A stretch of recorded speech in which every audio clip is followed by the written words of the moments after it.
Assalamu alaikum and welcome to Perspective. It's an extremely important day today with International Women's Day. We'll be talking about, of course, what it means for us as women, what it means for society, what are some of the challenges that overall women in Pakistan face every day. We've also seen overall the government, of course, Maryam Nawaz as the first women Chief Minister of Punjab, talk exclusively on how important the role of women is. We'll be talking overall. Of course, the Prime Minister Shehbaz Sharif Saab also, of course, talked about the key role women play in society, how we could facilitate them, and what are some of the key issues that women face today. Perhaps it's a good time to reflect on that. We'll be talking about all of that today on Perspective. I have with me Afshan Tehseen Bajwa, who is CEO Human Capital, Pakistan's former chairperson of the National Afshan Tehseen Bajwa, who is also the former chairperson of the National Commission on Rights of Children. She's also president of PANA and regional gender champion for the Women Leadership Network at UNODC, with a background in UNICEF and extensive work in women's rights advocacy. Thank you so much for being with us today. We also have Tayyaba Razzaq, who is a public policy expert from NUST and Institute of Policy Studies. She's also one of the youngest associate researchers in her field. Thank you so much for being with us. And we have with us Mazineh Bano, who is the executive director of Sahil, an organization dedicated to protection of children and women against abuse. She also holds a PhD in special education, and we are very thankful for having her join us today. Thank you so much for being with us today. Afshan, overall, of course, it's the International Women's Day, and with respect to that, we are particularly going to be speaking. But your work also as a gender, regional gender champion, what does it entail really, and what kind of work have you done in that regard? Let's start with that. Yeah, okay. As very rightly mentioned by you, that this is a network of, many countries, established by many countries by UNODC, and this is primarily focuses on women empowerment, and the key focus is always on the capacity building of women, bringing women in leadership roles, and facilitation for them if they are working in different positions, particularly the law enforcing agencies. And over a period of time, being part of that network, I've realized that it has played a very pivotal role, particularly in Pakistan, because I've witnessed lots of colleagues who are working on different positions, not on a senior positions, but on a junior positions. But with the support of this network, with the exposure that has been provided to those ladies, within the country, out of country, making a different other women, arranging meetings with women of other countries. So I think bringing them out of that small world and, keeping them connected with other, women of other countries doing a similar job, provided them ample opportunities to be, more confident, to express themselves, to feel at ease, and to gain confidence. But does it also not highlight the disparities or the difficulties that our women face compared to perhaps other countries? Definitely. There are various objectives of those networks. One of the key objectives is to, push and advocate for policy reforms. Definitely there should be such policies where women should be encouraged, and they should have maximum opportunities in different organizations to work, and then there should be facilitation at the workplace. So these type of networks always focus on the policy reforms, and then they definitely support different institutions so that they should have a viable, enabling environment for women to work there. But the main thing is that, by chance or maybe by good luck, different women from rural areas, from urban areas, with not very strong education, they manage to get jobs, but then they are there forever until there are strong policies or a push for those women. And that's why I believe that there should always be women-led initiatives, because a women can always focus more on the issues of a women. I want to speak more about that. I'm going to, let me come back to you. I'm going to include Tayyaba in the discussion also. Tayyaba, one of the things that Afshan mentioned is reform. Yeah. And, we have been talking about reform for a while now. Yeah. Sector specific reform, gender specific reform. Yeah. Do you think we're any close to moving towards gender specific reform? I think we need improvement because implementation is still lacking there, and we need to see that in which sectors implementation is lacking. When we talk about women empowerment, we need to focus that on which part do we need empowerment. Is it financial empowerment? Is it emotional empowerment? What kind of reforms we need? Usually we focus on education, we focus on financial reforms, but we do not focus on emotional stability of women. These are also a part of structural reforms too that we need. So we need to see that where is the implementation lacking. So I feel like we need to work a lot on the reform side. Right, fair enough. Let me go to Mazineh on this. Mazineh, one of the things that Tayyaba, can you hear me?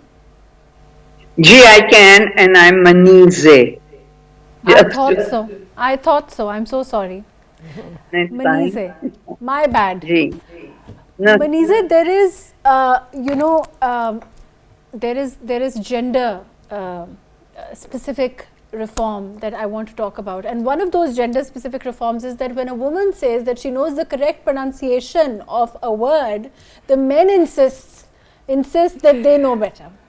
Anyway, I want to move on, and I want to talk about gender specific reform, and also the fact that overall you are the executive director of Sahil, an organization dedicated to protecting children and women. We are talking about emotional reform. Tayyaba here is mentioning emotional reform. You must have encountered women in all sorts of unfortunate stages when we talk about emotional trauma. And you must have experienced them having this kind of emotional trauma. As a society, do you think we're any close to perhaps working towards protecting those women or protecting, giving them that kind of emotional support as part, for the state to go towards that, or there's a lot of work that needs to be undertaken for us to get there? They can why talk of this as specific to women? Let's talk of it as altogether a facility that is not really available, which is of emotional support, which would mean counselors at every step or stage. I mean, we have recommended that there should be counselors not only in schools but even in BHUs, where people can go and discuss, because we've had very upsetting data we collected this year on all cases of any violence or of injury or death with children, and we were shocked to see that out of those reported cases, 110 children had committed suicide. Now that's really unforgivable, because you know that's something children should not even be thinking about, young people, and it'll be women, girls. And I mean, if we are saying at 16 they can get married, then at 16 they are equivalent to women.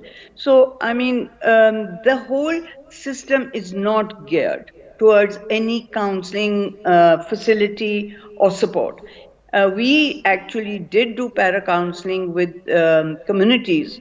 And what we found was that they were very grateful, because we had given it to them for the children, that, and themselves. And they said it had helped them so much to behave in more positive ways, because they could, we gave them strategies to deal with stress and anxiety and trauma. And they said it helped them so much that they were much calmer and therefore able to be much better with their children.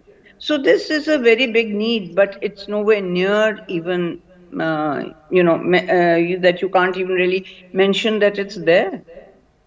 What about the state, as far as the state function, state working towards giving that kind of emotional support? But the question again is, when we talk about emotional support, when we talk about dealing with emotional trauma, unfortunately, the where we are as far as our, financial, as far as the economics are concerned, it becomes difficult for the state to prioritize this. How accurate in terms of us getting private public partnerships or getting private entities to fund these kind of initiatives, are they also successful? But at the same time they can't, and I'd like you to tell me your experience on this. They obviously can't come to the kind of level or the kind of the kind of people we want this to be accessible to, then it becomes difficult for private individuals or public-private partnerships to get there. Isn't that true? That is definitely true, and it is an extremely expensive facility. It's an extremely expensive one. So again, with the government and the conditions that they are there, it would be very difficult for them to put it in.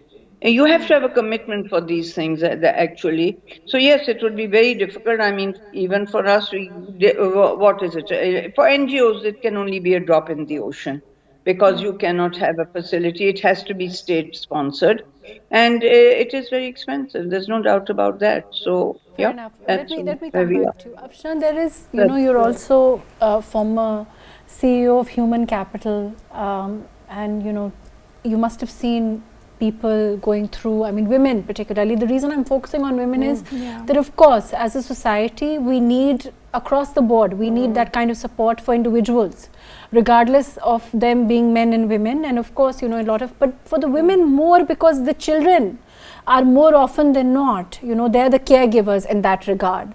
So for them, for it to translate and pass on to the children, that emotional support is perhaps more integral, if at all one can compare. Definitely, I think very important question, because we all know that women comprise 50% population of this country, and on the other hand, women is the caretaker of a family, and particularly she gives birth to a child and she brings her up, and all the the child's development depends on the women's mental and physical health. The more she is aware, the more she is sound, the more she is happy, the more she is equipped with the life skills, and she is relaxed, she can do better caregiving.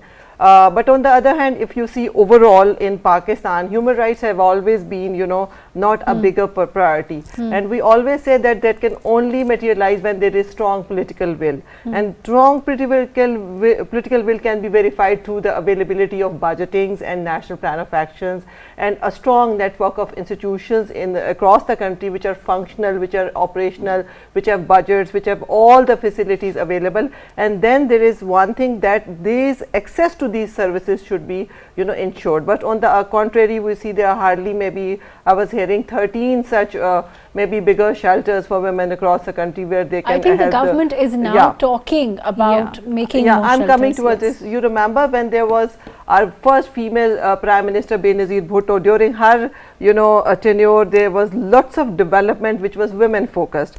All the health facilities and the social protection initiatives were taken, and now we are hopeful, since there is now female Chief Minister, and definitely we are looking forward that now women will be in focus, and women will get some at least some support in terms of their personal, professional, and in terms of their health, education, their protection, security. And then all the types of human rights, I think women should be treated equally side by side with men. I think let me go to Tayyaba. Do you think it's about there's a reverse discrimination? Yeah. And we talk about women's equality, of course. That is something that we all want. But isn't it also there are issues of reverse discrimination that are perhaps, as far as women in Pakistan are concerned, perhaps those are needed at this time, because the disparity is huge in terms of women not getting the resources, in terms of women not getting the facilities, in terms of women not getting the kind of attitudes also overall that we've seen in society. And of course one hopes that from the leadership they will trickle down into society now. So I feel like we need a bottom-up approach. We need to start from the bottom to understand and go through the conscious raising sessions, because in many areas of Pakistan they don't even know what our basic rights are. So we need to tell them that it is totally normal to have right of education, to have financial rights, to seek a job. It is completely normal. So we need to start from the bottom to set a development standard, because from the up, even if we are seeing that we have a CM Punjab, so if we see from the upper area, if even they are trying, where are we trying to, you know, cover the differences from bottom? So what are we trying to do? We need all the civil servants, the government sectors to get involved in the areas where, in the tribal areas, of course, to engage women affected areas, to engage them, to understand that what are our basic rights. And I believe for this I would like to add two things. First of all, we need to reduce the stigma of mental health, right? People who are facing mental health issues, we are not supposed to, but that is across the board for men and women as a society. Definitely it is across the board. So we need to normalize it, that it is an issue, and we need to start awareness sessions to deal with it. Do you think, Mazineh, do you think that we can, whether we talk about, whether we look at it from, upwards or we look at it downwards, whatever, the question is, these are issues that are going to need reform all around. They're going to need reform in the education sector, perhaps they're also going to need reform in the social sector. This is a huge commitment that will require, all hands on deck. As far as the civil society is concerned, if we talk about, whatever we touch, it's potentially, it opens up a plethora of issues. I'm sure you are better equipped to tell me this. But when we talk about women needing protection, we talk about women needing protection from abuse, we talk about law and order, we talk about emotional support, we talk about financial support, we talk about social support, all of those are needed. But where do you think do we begin in that regard? And is there a step that is going to be the first step? How do you look at that? Naji, I don't think we can talk about first steps because unfortunately we've already lost a lot of time. But I would say that it needs to work both ways, from the top and from the bottom. From the bottom, I would say, let us ensure that our girls today are getting the education we want them to have, to be equal with in their work, in their opportunities across the board. So if we are not going to do that now, we are going to lose more generations because top down comes slowly, right? Okay. Because those are attitudes have already been established and your behaviors are almost set. So we must ensure that children, young girls are now getting an education that equips them to deal with everything within their own lives, that gives them confidence to say, I will do this. This is what I want. So that's one aspect. From the top, you have to, of course, try and be persuading everyone along the way that this is what is important. This is why it will have an effect on our whole economy. Look at the economy. Unpaid work for women, they are slaving away, and yet they're not being able to improve their own lives. Now, these are all things that have to come from the government downwards. And of course, again, it's government basically, but I would say from bottom up, we have to equip our young people now, not let it go into that same mode and then have to correct it. This is my opinion. Is it, Mazineh, in terms of the statistics that you have, is it more women who are victims of abuse? Or do you think that, of course, in terms of what the statistics are as far as our society is concerned, I'd like to know what the actual position is. Yeah, well, it's very interesting when we are talking of younger ages from 6 years to 15 years, more boys are being abused in our data. But 16 to 18, the gap is great. The girls are much more liable to be assaulted than boys. So that's what the data says. But this is such a small data, really. It is the only data available, perhaps, Sahil, cruel numbers, but it's a very small data. And we know from anecdotal, from what others say, that this is not the total sum. There are many, many more, and we are only looking at rape and sodomy and we have no count of molestation, which means just harassing you physically, sexually, verbally, sexually. So these things are all not even recorded. So I would say that and I'll tell you, boys have now started reporting. Before 20 years ago, there were hardly any cases reported of boys. And in the last 2 years, we've seen this massive, in fact, 3 years, we've seen this number increase. Till now, it's the largest group in the 6 to 18 years are the boys, 6 to 15. Yeah. Right, fair enough. Afshan, how do you change things, in your opinion, with regard to this kind of abuse that we are looking at this time? Definitely, there are different ways. Number one, government needs to have proper, legislative frameworks, and those laws should be implemented in letter and spirit. On the other hand, side by side, simultaneously, because as we understand, there are laws, but the implementation is a big issue, and there are more than 100 lalaws on children. And judicial itself, the judicial system also needs to be strengthened. And side by side with the implementation of laws and all the initiatives of the government and the very proactive judiciary, we need to work a lot on the awareness raising, on the sensitization of the public communities. And one area which we always focus is parenting. Parenting is an ignored area in Pakistan. So definitely we have to sensitize, and we have to use, media, social media, all these gadgets, because they are more impactful. Outreach is easy, they are economical. So until and unless we simultaneously focus on the community support, community sensitization, community development, and then government needs to focus on, all these human rights and the prevention aspect, definitely, other than the response. Until and unless we don't make it a priority and focus on it, we cannot, I think, avoid it.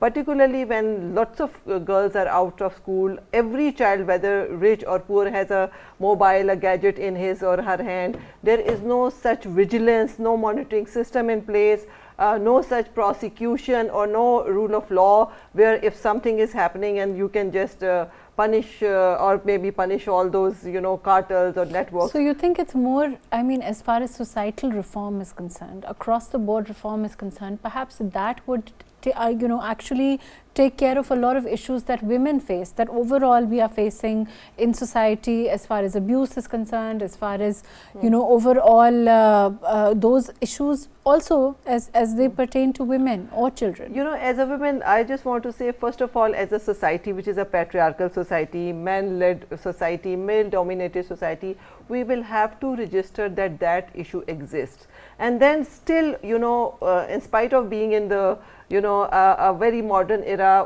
here still discussing and openly sharing few things are still considered stigma. So again, things are hushed up, whether it's a child abuse or it's a violence against women. So that takes us to nobody awareness. Wants to take it out of their doors, out of their So homes. how do we move towards awareness? Tayyaba, we talk about government-led reform also, government-led programs also, the media playing its role. But what about the civil society, as a whole? I feel like, okay, we need to understand, even if we have a private schools or government schools, we need to understand to revise the curriculum. Through revising the curriculum, we can see that how, the mindset needs to be changed. And for changing the mindset, when it is being, developed, the character is being developed, we need to see that in the curriculum, are we using gender essentialism or gender terms, or are we just like, for example, if we say, early to bed, early to rise makes a man healthy, wealthy and wise. What does the man mean? We need to revise it. It must be gender inclusive. We want to structure reforms, we want to go to the bottom to understand where the problems are, and we need to address these root causes. And secondly, as we were discussing about the education, that how education is important, there is a myth we need to break, that parents don't want girls to go to schools. Parents want it, but we have implementation issues. If we look into the tribal areas, we need to see the school is so far away. So how can, because accessibility of this, accessibility is also the issue. This is not that the parents does not want that their girls. So we need to rethink and unlearn many things and then rewrite it, because the laws are there. We need to see that where the implementation is lacking. Mazineh, where do you think the implementation is lacking? Which is a question, that Tayyaba, I think it's very apt. Of course, we want implementation, but where do you think it's lacking? And secondly, do you think changes need to be made in the curriculum?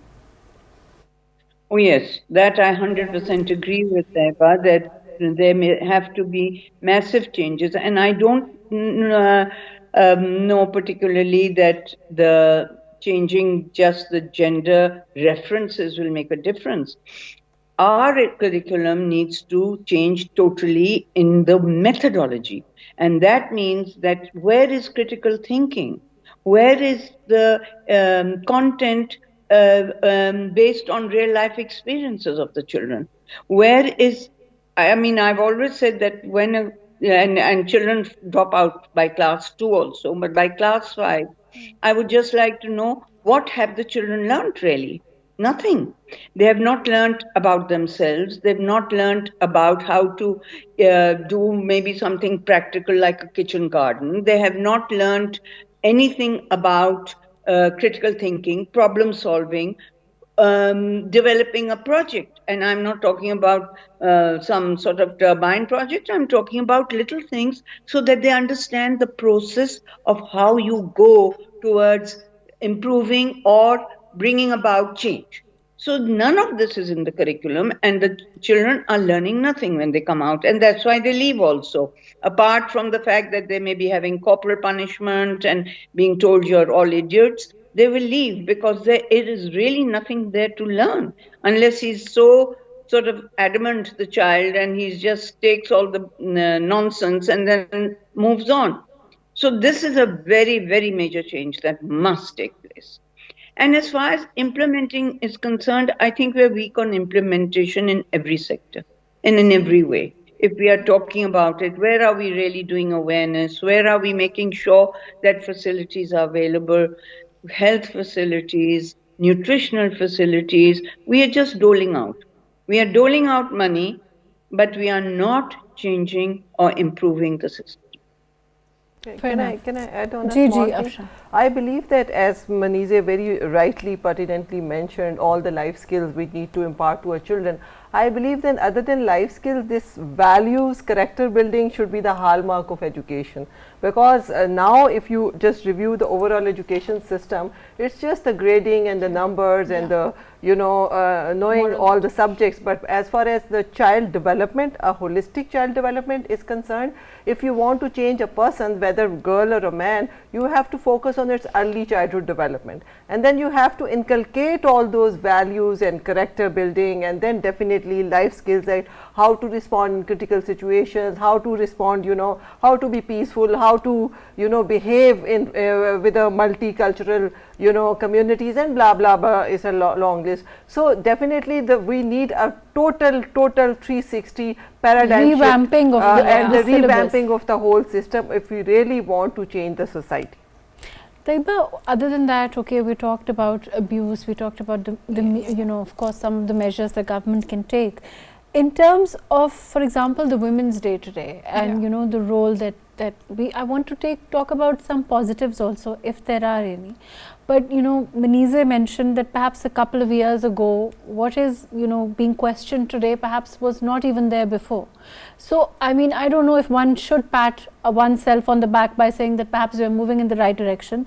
But in your opinion, do you think that we are perhaps moving towards a society that is more inclusive of women today than it was perhaps even 10 years ago? Yes, I think yes, we are moving, and it is positive, because as you mentioned, that we have to first, to address the issue, we have to problematize it. We are talking about it. Girls out there are talking about their rights. No, it means that this is a one step ahead to solve the issue. If we are not talking about the issue and the issue is not being addressed, then it means that there is no chance of addressing it. So yes, we are moving forward, and we can see in different working environments that we are getting respect, and we are talking about it, and there is even in the social media handles we can see that how awareness is growing. So I think yes, we are growing. Mazineh, are we growing? Is awareness increasing, or do women who succeed invariably have to break the glass ceiling? It's one off, not it's the few women who can actually make a dent, who are making a difference, rather than big sections of our society moving towards that kind of advancement.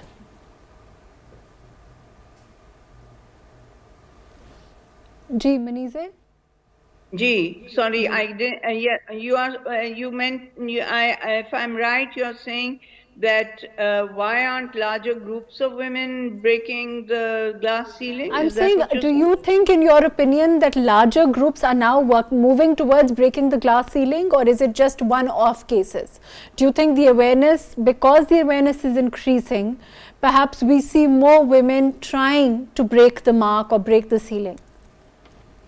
Yes, I think that, yes, definitely more women, and we can see that, they're now there in every profession, and they are moving forward, in my opinion, yes, definitely. Otherwise, we wouldn't be able to talk about this today, as was rightly being mentioned. It's being talked about. And so I think, yes, they are. But you know that even in very highly developed countries like USA and even the Scandinavian, they're still talking about not women having reached that stage of breaking this glass ceiling, and that they're still trying. So it'll take time, I'm sure, but I think in many ways we have made a very big, taken very big steps forward. And inshallah, I hope that that is how we are going to continue. Fair enough. Afshan, what about, as far as, do you think that professions are also, to a large extent, the way we teach, again, it goes down to how we teach our children, but do you think professions have also become, are still as gender specific as they used to be, or are we moving towards that, inclusiveness where we are willing to include women in all professions? I think with the passage of time, the professions are not gender specific, and now we are moving towards more inclusivity and diversity, and now you can see women doing lots of things which a few years before you could never ever think of any such initiatives, like mountaineers, bikers, pilots, flying aeroplanes, particularly in judiciary. And now our CM Punjab. And then CM Punjab, and that's why that's why I always say that if you really want to change the society, you will have to bring role models, and secondly, you will have to bring women in leadership positions, because until and unless you do such strategic steps and adopt multifaceted, multi-pronged approach, you cannot have a multiplier effect of your definitely initiatives, or you want to bring change in society and to want to bring women at par side by side with men. That's why girls are now trying their best, and wherever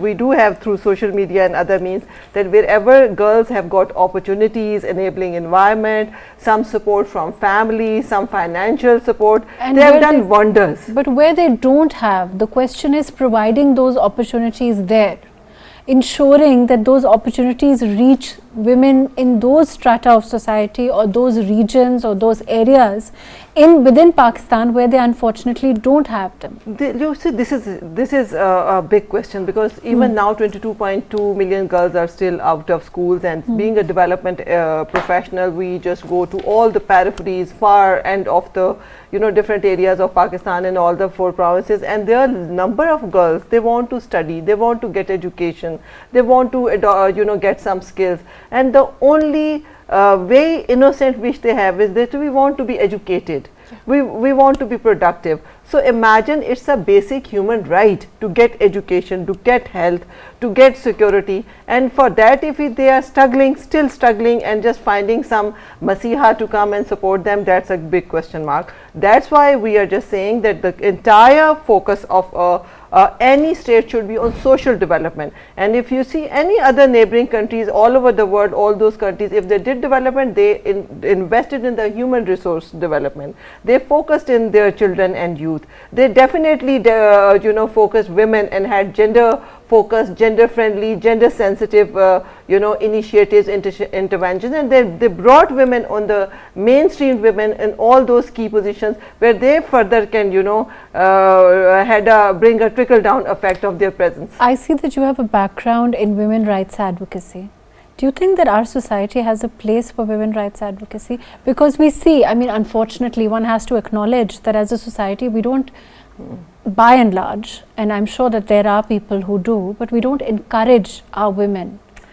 I think it's difficult. If you talk about big cities, I mean, apparently it's fine, but on the other hand, if you really see that the change in which women have a choice to exercise their decision making and have choices in their lives, this is still, you know, not. But isn't it true, and I'm going to take Tayyiba's input on this also, that there is overall societal regressive attitude towards women, you know, who are more vocal?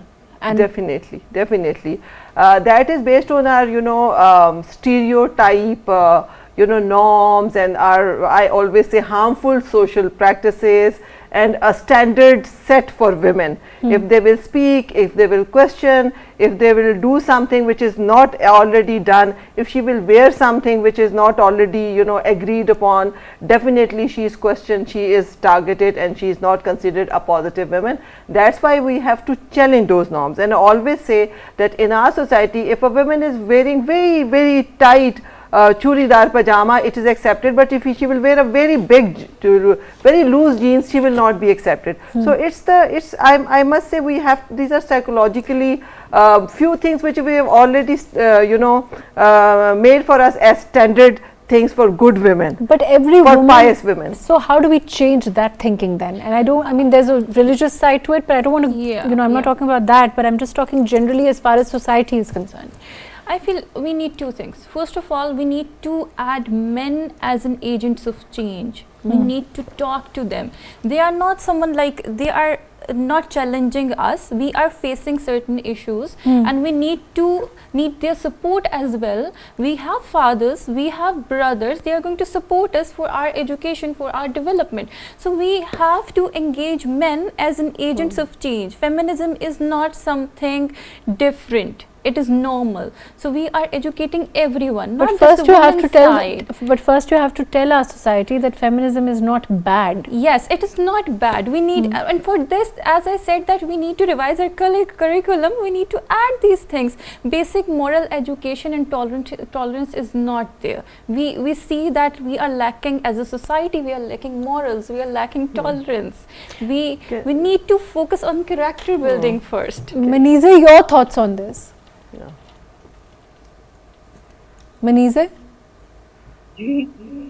Ji, your thoughts on this? You think as a society we are talking about the regressive attitude of, you know, the model a woman has to be shaped into, and I mean, I think by and large we can talk about all strata of society. It's not just limited to the lower society. It is very much there. You know, even if you go to the upper classes, there is a certain model, there is a certain benchmark, there is a certain stereotype that is unfortunately, you know, one that a good woman or a good girl, or, you know, that has to be adhered to. Yeah, that really needs a very big push, because that is something that's going to be extremely damaging to the country. We cannot afford to let this thought keep on spreading or gaining popularity. And I think for that the government should definitely play a very big role. That this is not going to be accepted, that you can put women as bad. And you know, they have actually done something very good in the law.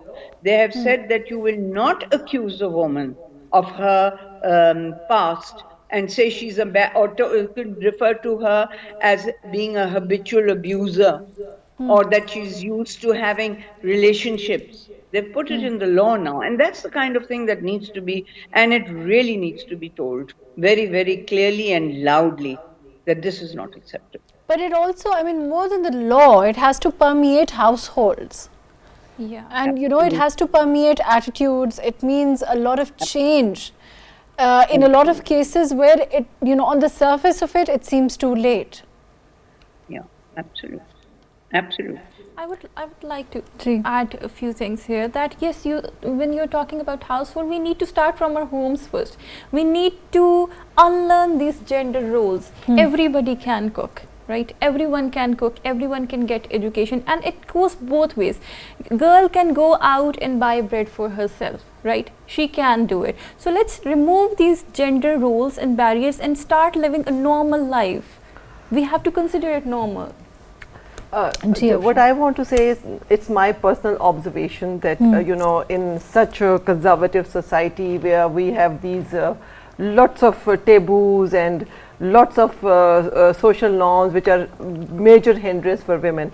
But when government takes some initiative, when government does something that everybody accepts is something very legal, lawful, even according to the religion. So I believe there used to be times when there was this family planning initiatives by different organizations, and those were not accepted. But when government took up these family planning initiatives, people started accepting it. So if you really want a change at the national level, be it the awareness or capacity building or sensitization or prevention aspect or any other change, overall the behavioral change of mindset, the government will have to lead on it. The state will have to take the responsibility, and state will have to ensure that the women as citizens of Pakistan will have access to all the basic human rights, and education is the first, because if you really want to transform society, you will have to ensure that they have access to education. You have to increase those numbers, because sadly if you measure Pakistan's progress on Human Development Index, Gender Parity Index, we are not in a very satisfactory position. So we need to bring more women. We need to bring more women at the workplace and leadership positions, into parliament, into different institutions, at head of institutions. And you will see wherever we have examples that wherever women have been into leadership positions, into institutions or into other important places, they definitely made a difference, and they've definitely provided some avenues for support of women. Unfortunately, that's all the time that we have. Thank you so much for being with us. Afshan, Tehseen, Bajwa, thank you for joining us. Tayyaba Razzaq, thank you for being with us. Mazineh Bano, thank you for your very valuable time. Overall, of course, on the International Women's Day, we talked about the issues, the problems that women face at this time. We talked about perhaps moving towards reform. We talked about the roles as far as women are seen into, the stereotyping, and how we move towards the kind of change that will then permeate into society on all levels. Thank you so much for joining us today.